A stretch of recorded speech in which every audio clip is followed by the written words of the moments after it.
Toi whaatalo whaatol whaapoponga o telefon ma le si ufonga le lau mua mo le nei a sofan reile. E te lese whaataita inga o lo whaanga solo le taiminei au kilani mo le puipuinga o le pale mia o initia na Renda Modi i lana asia singa i New Zealand. Wa whautua ina i le atunu ina i anofu silafia e ei taimi o le apolo kai feo inga i au kilani i le astona i pio na whaalia leo leo. E taunu una Renda Modi i New Zealand i lana waalele i le afiafia nā nei. Ma usau nol palemia le fionga tui sinave maulum to'otua Christopher Luxon o se asia singa utu sia le tala whaasolopito. O lo whanga solo le taimine le tū la fono mo le maali lianga o whaatawa inga sa oloto ma initia le ele o langolango ina le vaenga whaupwhai a le New Zealand First. Sa whaiani whaataita ingo le solo a taavale whaatasia masiaki te tele mo le puipuinga ma le saunga le mo e tāpenai mo le asia singa whaalmalo al pale mia o initia. O se asia singa mo mole se pale mia o initia i New Zealand, talo mai le whaase fulutau sanga ua tua nai, sa asia si Maori Australia ma Indonesia, talo na aviam pale mia le tau sanga i loa fes fulfa, ua tu sama le valu se fulu atu noo, ua asia si iai. O le afono Maori, matui si nave maulum to'otua, matoi ilo le so'otanga whaavao malo i tu e lua, pei ona li potia, e feiloa ai atu fo ila ufai pisinisi, matanga tailonga i ta alonga o le atu noo, o le asauno fo ila whaatusinga tele o tangata initia i te tono New Zealand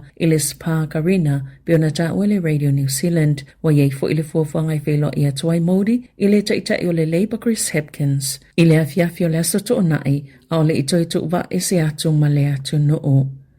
Ua whaaliele fia o nisi o tangata iai o lātou whale whaatau o loo tutu i lungo se vaenga o le ele le o fuafue alu tono i le awala fau o no le ua tā ua wa toi whaataatia ese mai le lise o ngā luenga le malolo ave iai la lātou whaamua mua na whaalau iloa e le la lao whila ua inga New Zealand lana fuafuanga polo ke te tele mo whila ua inga i le asoana nafi le olo o whailoa mai iai vaenga ese o le a whaatino i ngā luenga o awala tā ua mo le atu noo whaapea ma polo keti o whemalanga inga lau tele po public transport. O le nei fuafuanga i whaataatia i le whaasolonga ma vaenga o le anga iai nei ngā luenga te tele i tau sanga o lo manai na tā uai. O le awale fsota i pitone Grenada whaatase ma le Cross Valley Link wa toi whaatele tele ngese ono o iei se fuafuanga ma ele se aso u whaatulangaina e whaatino i lea ngā luenga. E silia ma le 2 biliona tā la le tau o loo iai lea ngā luenga na jaim nei ma ua tā ue whaapea e le e fiso o ta inga loa hat ma le State Highway tasi ma le lua whaitite le pisi o le awala ma whaamalo si e le fiso ta inga o awala ina ia mawhaio na ngā whatia ma vave na toi whaau wau whemalanga inga pe a tutupu ni whaalavilavi tau ta avale po o ni whaalavilavi whaale nā tura.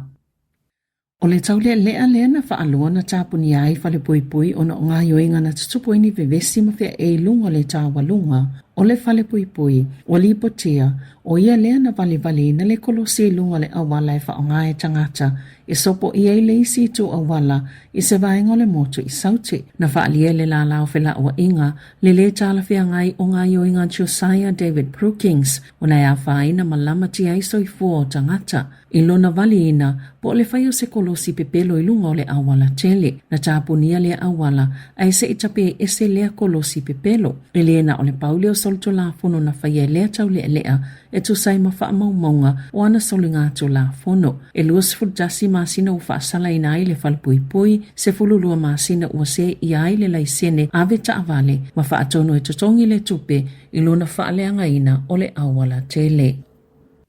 Ua sauni le tamaita i tausi mai mai hanta viol mo mea ola o Michelle Szymanski e whailo ima le ta i whauta aloa na ia lave aina a onga lue feso soani Samoa. Wala taina ato le tau sanga o tau mawhai e au mai le ta i whau mani ma whaalui nai e le tamaitai le se fulu afe Tala. Na ta ue Szymanski e vai aso ato ana malanga i Samoa mon ngā luenga feso soani e le masino au kusol tau sanga talwai. Ma ina wala talataina mai alo na taimi sanga lue ai na amatai ana tau muli le ta i whau ia te ia e muli solo ia te ia e o lava i tutono lo na fale au le ito itali o mai New Zealand sa ia whaafisa o ta ina i le whaalapo tupotonga mo le pui ngau mea o lai Samoa ina ia suele ta i whau ma whaini tonga fitinga i lona talinga na iulawa ina toi fo Ishimanski malona to alua I Sāmoa, ma toi whaamautu le faltalmalo sa whetau iei maleta I whao mani, lua aso o sa ili, ma toi mawane ua leangalo na vae malona tino na whaia le whai unga le ulungali e late au maia pe vae mai ei mani I New Zealand. Sale I whai ngofie o na mamafa tu unga New Zealand I mea ola e whaatau mai fafo o na o whaamai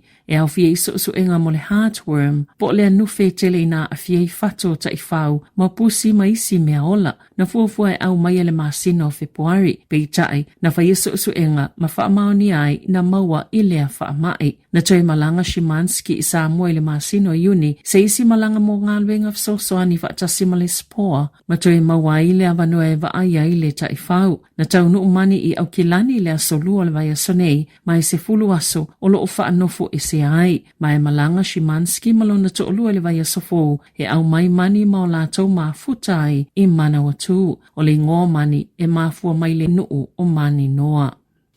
E mawhai lava o na whau le whainga malo so whaatasi I fwai numero lo whailoina le saili linga pitola tamai a le Taxpayers Union le Courier Poll. O sa so o le tolo saili linga e tō lai mai lava le ono sifululu ono fua e mawhai o na maua e le whainga malo so whaatasi I le 5 a le itua ngai. O lo mua pia le Labour pe tai wapa ula I titi le ua avea I mawhai numero pito mawalalo talo mai o ke taupalua a whelua 5. E tolu tasi 10.5% pe tai e 10.5 maka uapa uwai o 10.5 maka na siiti ai le lango mo le national tula I mai I le tolu 10.5%. New Zealand First 10.8%, 10.1 maka uapa uwai o le Greens 10.5%, tasi 10.8 maka uapa uwai. Act e ono 10.5%, 10.5 maka uapa uwai. Vaenga whaupwhai mō Māori e tolu 10.5%, mai 10.3 maka ua whaai TTI le lango mo le vaenga whaupwhai. O le Opportunity e tolu 10.3%, mai 10.3 maka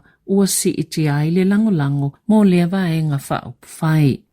E to se fulu ma le ono se au whainga luenga e whaiasu enga ave ta vale o whaamalolo le tō mau whaatasi e maleisi to fito ona o se so enga na whaie le la lau whila ua inga New Zealand pe ona whaali e li poti ale Radio New Zealand e whaatatau le so enga ini whai unga le maasani ai o su enga mo ta vale whila ua iai tangata whaapei ma ta vale mamafa I le atunu o atoa o le unga o le so enga na maawai e to sama le ono se lau 5 se fulu ave ta vale ua mana o miona toi whaia to suenga na ta wale NZTA o le ava aile suenga pe na tauli mai nei tangata whainga luenga e whaia suenga ave ta avale ni tupe mai tangata ina ia whaapasi e alato suenga ai pe na au whaatasi fo ia tangata whainga luenga ini ngā yoinga whaapea o le afa afso ta ia le NZTA ave ta avale to ono se lau 5 se fulu ie mo umia le toi whaia o alato suenga ai ono si itia le whai numera ono lo whaawau pea le suenga e le toi tatongi nei ave ta avale se tupe toi whaia i alato suenga o lo ngā lulue vāvala lata le NZTA ma le VTNZ